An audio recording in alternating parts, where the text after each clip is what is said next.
mid-term elections were held in Kerala, as the House knows, on the 4th March 2005, because we did not want that the President's rule should continue further and that a democratic setup with a state legislature should be there in Kerala, so that the people of Kerala themselves can again have their own legislature.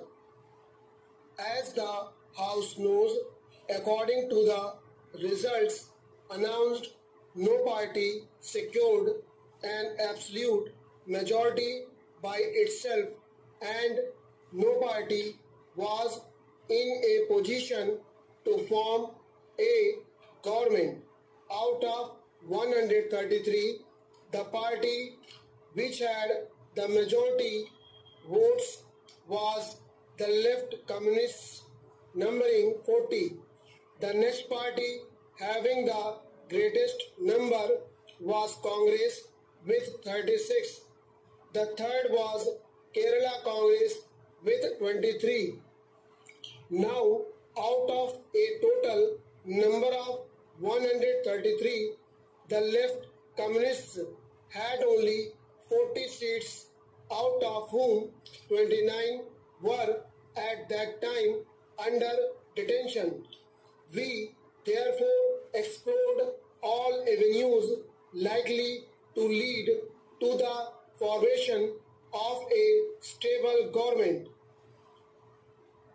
The governor had been in touch with the various party leaders. From March 8 to March 16, he held detailed consultations with the leaders of the Communist Party, the Indian National Congress, the Kerala Congress, the SSP, and the Muslim League.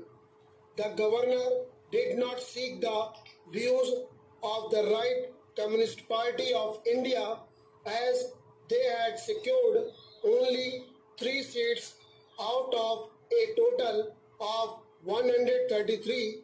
The position that emerged from these consultations briefly was that although it was possible for him to negotiate with the various groups and individual legislators and evolve the basis on which a non-Congress government could be formed, the leaders of Kerala Congress and Muslim League made it clear to the governor that they would not join or support any ministry that might be formed or sponsored by the Communists. The two major parties, Kerala Congress and Muslim League, said they would neither support nor join the communist government. Therefore, they could not work with the support of these two. So far as the Congress was concerned, its attitude was that it would act as a constitutional opposition to whatever government might be formed, supporting it only to the extent that its policies were in the line with those of the Congress, but not otherwise. Therefore, that ministry could not expect support from the Congress party. Thus, what happened was that except for the SSP, which was not opposed to a ministry formed or sponsored by the Communists, the other parties were clear that they would neither lend their support to nor seek the support of the party in forming a government. In these circumstances, the governor found no possibility of the Communist Party commanding a working majority, even if those of their members who were under detention were allowed to function. Then also, except the SSP, there was nobody else to support them. The governor did not therefore call upon the leader of that party to form a government. The governor also explored other possibilities. The decision of the Congress party was not to join with any other party. Otherwise, Kerala Congress and Congress combined might have had 59 plus some others if they could.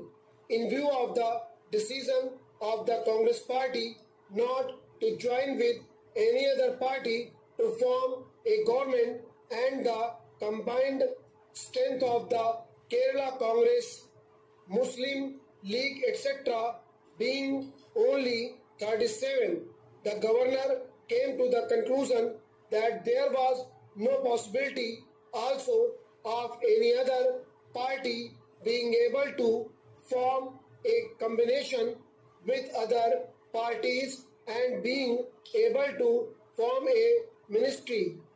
The attitude of the Congress was that once having gone to the electorate and the electorate having given a decision that they were not to elect them in a majority, they did not want to form a ministry with any other party, but would rather like to act as a constitutional opposition. That was the stand taken. Therefore, there was no likelihood of any combination by any method whatsoever to have any party which could have a working majority. Accordingly, in his report dated March 8, 2005, the governor stated that it was not possible for a representative government to come into existence as a result of the elections to the State Assembly and recommended to the President to issue a proclamation under Article 356 of the Constitution. After a careful consideration of all the facts, it was decided that the Vice President discharging the functions of the President should be advised to revoke the proclamation dated September 10, 2004 and issue a fresh proclamation assuming to the President all functions of the government of Kerala and all powers vested in or exercisable by the governor of the state. Accordingly, the proclamation was issued on the 24th March 2005 and a copy of this proclamation was laid on the table of the House. Stop.